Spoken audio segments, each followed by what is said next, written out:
પાટણથી જ એટીએસે પકડી પાડેલા 13 શંકાસ્પદ આતંકવાદીઓને જેલમાં મોકલાયા છે। તપાસ દરમિયાન ગુજરાત એટીએસ પહોંચી હતી પાટણના ચાટાવાડા ગામે। ઝડપાયેલા 4 શંકાસ્પદ આતંકવાદીને લઈને એટીએસે કર્યું હતું સર્ચ ઓપરેશન। ચાટાવાડાના 2 શંકાસ્પદના ઘરે એટીએસે તપાસ કરી હતી। આ સર્ચ દરમિયાન એટીએસને મળ્યા મહત્વપૂર્ણ શંકાસ્પદ પુરાવા। બોમ્બનું પરીક્ષણ કર્યાની શંકાથી એટીએસે આ તપાસ ચલાવી છે। સિદ્ધપુરના ખડિયાસણ અને હૈદરપુરામાં પણ તપાસનો ધમધમાટ જોવા મળ્યો હતો।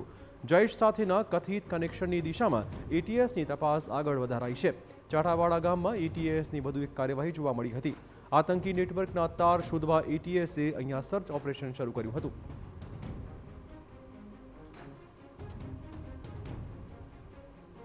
એટીએસની ટીમ સિદ્ધપુરના ચાટાવાડા ગામે પહોંચી છે। એકાએક આવેલી એટીએસની ટીમ ચાટાવાડા ગામના 2 આતંકીઓ સાથે લઈને વધુ તપાસ અર્થે પહોંચી છે। ખાસ કરીને કહી શકાય તો જે રીતે સમગ્ર જૈશે મોહમ્મદ આતંકી સંગઠનનું નેટવર્ક સૌ પહેલીવાર સિદ્ધપુરના અલગ અલગ ગામોથી ઝડપાયું હતું। ખાસ કરીને લગભગ 13થી વધુ આતંકી નેટવર્ક સાથે સંકળાયેલા સંદિગ્ધોને એટીએસે ઝડપ્યા હતા, જેમાં પૂછપરછમાં અલગ અલગ ખુલાસાઓ પણ થયા હતા। ખાસ કરીને કહી શકાય તો અલગ અલગ ગામોમાં જે આ આતંકીઓ ઝડપાયા છે તેમના દ્વારા બનાવેલા બોમ્બનું અલગ અલગ સ્થળો પર પરીક્ષણ પણ કરવામાં આવ્યું હતું અને તેના પુરાવા એકત્રિત કરવાનું કામ પણ એટીએસ કરી રહી છે। ખાસ કરીને જે રીતે કહી શકાય તો હાલમાં જ એટીએસની ટીમ ચાટાવાડા ગામે કેટલાક ઝડપાયેલા આતંકીઓ સાથે પહોંચી છે, જ્યાં પોતાના જે મનસૂબા છે તેમની પાર પાડવા માટે જે રીતે કહી શકાય તો તેમના જે અગાઉ કરેલી જે કરતૂતો હતી તેના પુરાવા એકત્રિત કરવા માટે હાલ ટીમ મહેનત કરી રહી છે। જે રીતે જોઈ શકો છો આપ દ્રશ્યોમાં TV9ના આ એક્સક્લુસિવ દ્રશ્યો છે